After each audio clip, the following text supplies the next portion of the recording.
رسول اللہ صلی اللہ علیہ وسلم کا فرمان ہے کہ اپنی اولاد کا میرے نام کے اوپر نام رکھو مگر میری کنیت اختیار نہ کرو، اور جس شخص نے مجھے خواب میں دیکھا تو بلا شبہ اس نے مجھے دیکھا، کیونکہ شیطان میری صورت میں نہیں آ سکتا، اور جو شخص مجھ پر جان بوجھ کر جھوٹ بولے وہ دوزخ میں اپنا ٹھکانہ تلاش کرے۔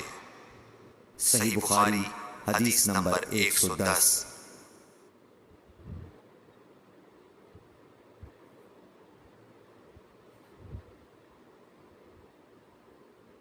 جحیفہ کہتے ہیں کہ میں نے حضرت علی رضی اللہ عنہ سے پوچھا کہ کیا تمہارے پاس کوئی اور بھی کتاب ہے؟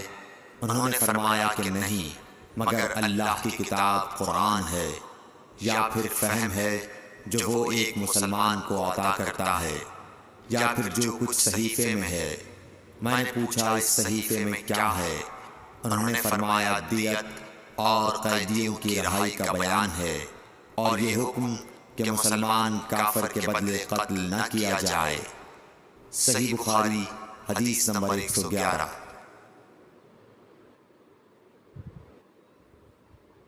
قبیلہ خزاعہ کے کسی شخص نے بنو لیث کے کسی آدمی کو اپنے مقتول کے بدلے میں مار دیا تھا۔ یہ فتح مکہ والے سال کی بات ہے۔ رسول اللہ صلی اللہ علیہ وسلم کو یہ خبر دی گئی۔ آپ نے اپنی اونٹنی پر سوار ہو کر خطبہ پڑھا اور فرمایا کہ اللہ نے مکے سے قتل یا ہاتھی کو روک لیا۔ امام بخاری رحمۃ اللہ علیہ فرماتے ہیں اس لفظ کو شک کے ساتھ سمجھو۔ ایسا ہی ابو نعیم وغیرہ نے القتل اور الفیل کہا ہے، ان کے علاوہ دوسرے لوگ الفیل کہتے ہیں۔ پھر رسول اللہ صلی اللہ علیہ وسلم نے فرمایا کہ اللہ نے ان پر اپنے رسول اور مسلمانوں کو غالب کر دیا، اور سمجھ لو کہ وہ مکہ کسی کے لیے حلال نہیں ہوا، نہ مجھ سے پہلے اور نہ آئندہ کبھی ہوگا، اور میرے لیے بھی صرف دن کے تھوڑے سے حصے کے لیے حلال کر دیا گیا تھا۔ سن لو کہ وہ اس وقت حرام ہے، نہ اس کا کوئی کانٹا توڑا جائے، نہ اس کے درخت کاٹے جائیں، اور اس کی گری پڑی چیزیں بھی وہی اٹھائے جس کا منشا یہ ہو کہ وہ اس شے کا تعارف کرا دے گا۔ تو اگر کوئی شخص مارا جائے تو اس کے عزیزوں کو اختیار ہے دو باتوں کا، یا دیت لیں یا بدلہ۔ اتنے میں ایک یمنی آدمی ابو شاہ نامی آیا اور کہنے لگا یہ مسائل میرے لیے لکھوا دیجئے۔ تب آپ نے فرمایا کہ ابو فلاں کے لیے یہ مسائل لکھ دو۔ تو ایک قریشی شخص نے کہا یا رسول اللہ مگر اذخر، یعنی اذخر کاٹنے کی اجازت دے دیجئے، کیونکہ اسے ہم گھروں کی چھتوں پر ڈالتے ہیں یا مٹی ملا کر اور اپنی قبروں میں بھی ڈالتے ہیں۔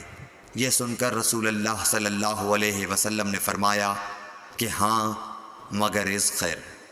صحیح بخاری حدیث نمبر 112۔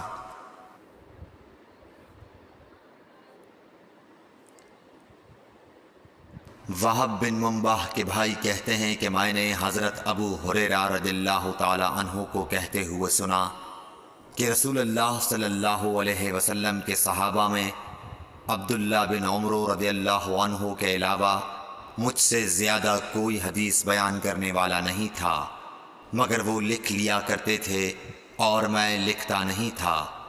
صحیح بخاری حدیث نمبر 113۔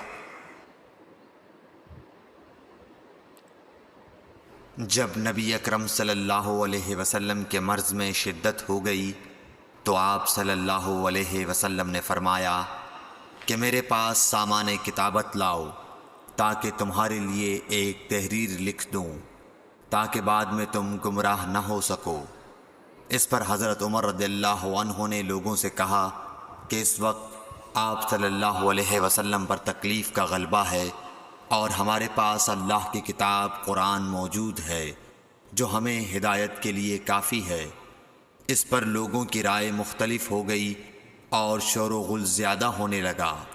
آپ صلی اللہ علیہ وسلم نے فرمایا میرے پاس سے اٹھ کھڑے ہو، میرے پاس جھگڑنا ٹھیک نہیں۔ اس پر ابن عباس رضی اللہ عنہ یہ کہتے ہوئے نکل گئے کہ بے شک مصیبت بڑی سخت مصیبت ہے، وہ چیز جو ہمارے اور رسول کے اور آپ کی تحریر کے درمیان حائل ہو گئی۔ صحیح بخاری حدیث نمبر 114۔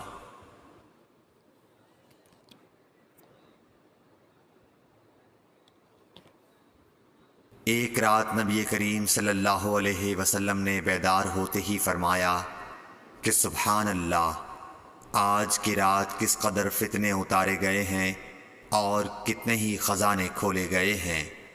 ان حجرے والیوں کو جگاؤ، کیونکہ بہت سی عورتیں جو دنیا میں باریک کپڑا پہننے والی ہیں وہ آخرت میں ننگی ہوں گی۔ صحیح بخاری حدیث نمبر 115۔